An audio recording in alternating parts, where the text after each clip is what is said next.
Malaysia yang lebih baik.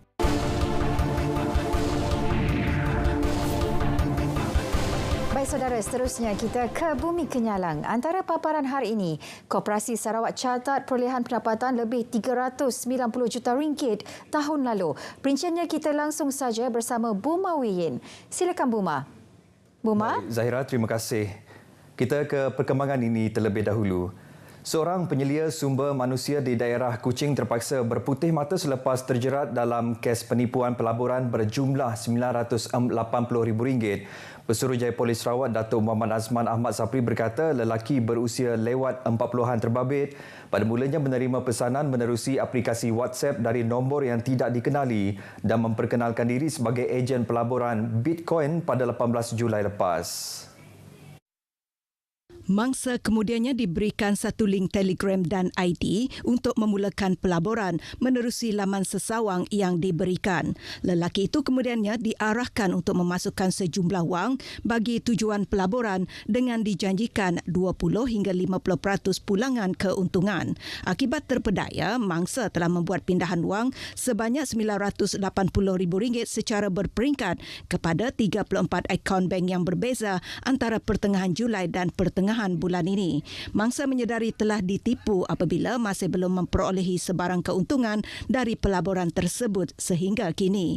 Dalam kenyataan medianya, Datuk Azman berkata, Jabatan Siasatan Jenayah Komersial Sarawak menerima laporan polis berkenaan kes tersebut semalam. Koperasi di Sarawak berjaya mencatat perolehan melebihi RM392.6 juta setakat 31 Disember tahun lepas. Timbalan Menteri Pembangunan Usahawan dan Koperasi Senator Saraswati Kandasamy berkata, perolehan tersebut direkodkan daripada 1,159 buah koperasi yang berdaftar. Katanya berdasarkan perangkaan Suruhanjaya Koperasi Malaysia SKM Cawangan Negeri Sarawak, jumlah keanggotaan koperasi di negeri ini melebihi 310,000 orang dengan aset berjumlah RM647.5 juta. Untuk bahagian serian, terdapat 58 buah koperasi yang berdaftar melibatkan keanggotaan melebihi 14,000 orang. Jumlah aset pula ialah sebanyak RM11.25 juta dan perolehan yang dicatatkan sebanyak RM24 juta. Beliau menyatakan demikian dalam ucapannya pada program pembangunan ekonomi komuniti melalui gerakan koperasi dan perasmian Ko-op Mart Koperasi Ampungan Serian Berhad di Serian pagi tadi. Senator Saraswati memberitahu berdasarkan kepada data keanggotaan sedia ada, koperasi mempunyai peranannya untuk membantu mengurangkan kos sara hidup rakyat. Malah gerakan koperasi boleh menguasai sebahagian pasaran pemborongan dan peruncitan, terutamanya sistem rantaian nilai bekalan barangan, keperluan secara pukal melalui ekosistemnya yang komprehensif dan bersepadu.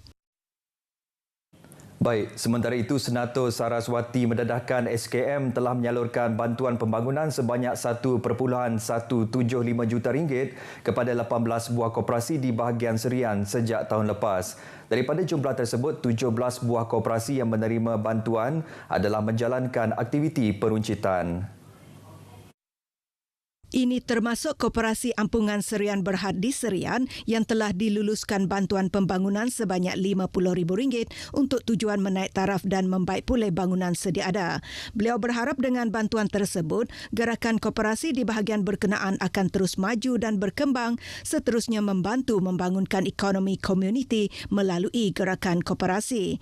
Katanya kementerian melalui SKM akan sentiasa bersedia untuk membantu koperasi yang mempunyai potensi perniagaan yang baik untuk melebarkan jaringan perniagaannya.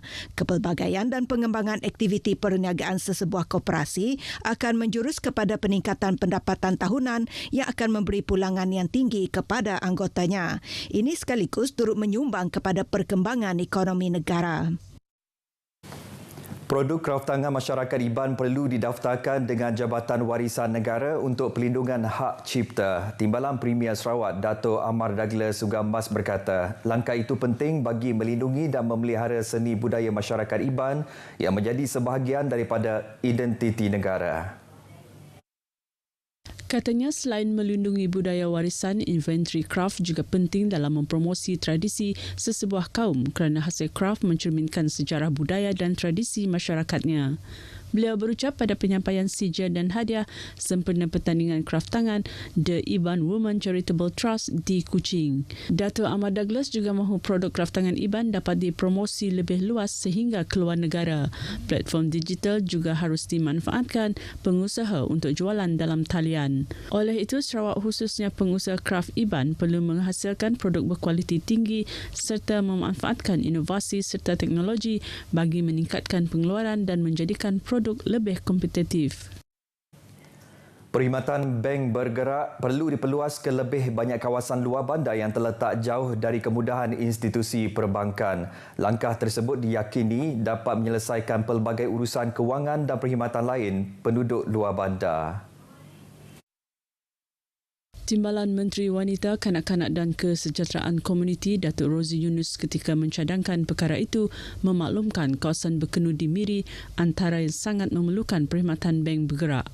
Ini berikutan Pekan Bekenu turut menjadi tumpuan penduduk dari kawasan lain seperti Suai Niah dan Subis. Sekarang ini kita tunggu hari Selasa, kita tunggu hari Rabu, ya, baru ada servis mobile itu. Jadi kalau mereka dapat stesen terus, satelit office di Bekenu akan lebih menyenangkan lagi. Ini adalah satu harapan yang mudah-mudahan dapat pertimbangan pihak BSN nantilah.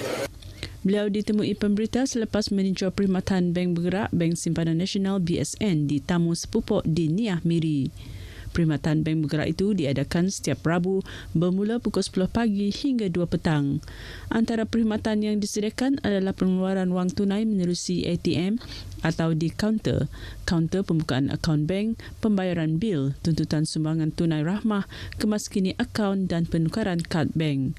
Setakat ini, perkhidmatan bank bergerak BSN terdapat di Miri meliputi lokasi seperti Bekenu, Niah dan Beluru, manakala di Bintulu lokasinya adalah di Sungai Asap, Tatau dan Sebauh. Di Sarike, perkhidmatan bank bergerak disediakan di Pakan selain di Kabong di bahagian Betong. Kerajaan sentiasa berusaha memastikan setiap inisiatif yang diperkenalkan serta perkhidmatannya memberi manfaat kepada rakyat sehingga ke peringkat akar umbi. Oleh itu, Ahli Parlimen Miri, Chew Chun Man berharap jabatan serta agensi kerajaan dapat sama-sama memainkan peranan dengan lebih efektif. Beliau sendiri selaku wakil rakyat turut menyatakan kesediaan untuk bekerjasama dengan agensi dan jabatan kerajaan di Miri terutama dalam menangani isu-isu setempat. So kita harap kita boleh lebih banyak kolaborasi dan kita boleh sama-sama kongsikan hal-hal penting kepada wakil Miri kita. Beliau berkata demikian semasa mengadakan lawatan ke RTM Miri. Semasa kunjungan tersebut, Chew bersama pengurus RTM Miri Lydia Pairingnut turut meninjau laluan masuk ke RTM Miri yang sempit dan memerlukan tindakan sewajarnya. Baik saudara, perkongsian itu tadi mengakhiri berita dari Sarawak. Salam Malaysia Madani. Kita kembali bersama Zahira untuk berita seterusnya. Zahira, silakan. Terima kasih Bu Umar, langsung dari Kuching, Sarawak. Baik saudara, berita wilayah berehat seketika.